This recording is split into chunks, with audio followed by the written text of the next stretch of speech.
This is Scott Becker with the Becker Business Minute Podcast, the Becker Private Equity Podcast.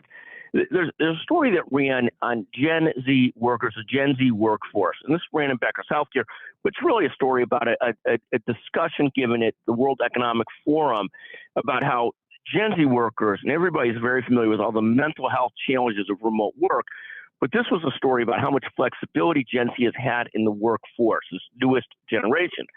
And the concept of this article, this opinion piece, was that essentially Gen Z workers, it's time to now knuckle down. That in some ways they've had it hard and sometimes they've had it easy.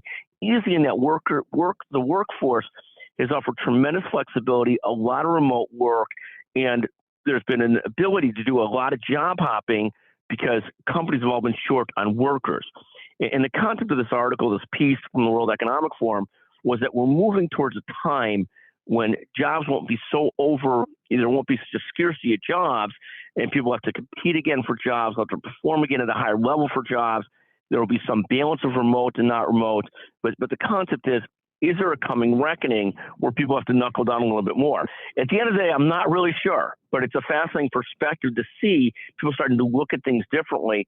Some of the tech firms doing layoffs, but again, most of these tech firm layoffs are very small compared to the entirety of the companies, at least some of them. And some of the venture capital funded companies, those layoffs cut much more deeply. But we'll see what happens with Gen Z. If this is really true, that there's going to be a reckoning in the workforce, we need to knuckle down. We'll see. In any event, a fascinating piece coming out of the World Economic Forum. Thank you for listening to the Becker Business Podcast, the Becker Private Equity Podcast. If you listen to this all the way through and you're the first person to send me a note at 773-766-5322, we'll send you a gift card, $50 gift card to thank you for listening. You can't be somebody who gets the gift card all the time. Thank you so much.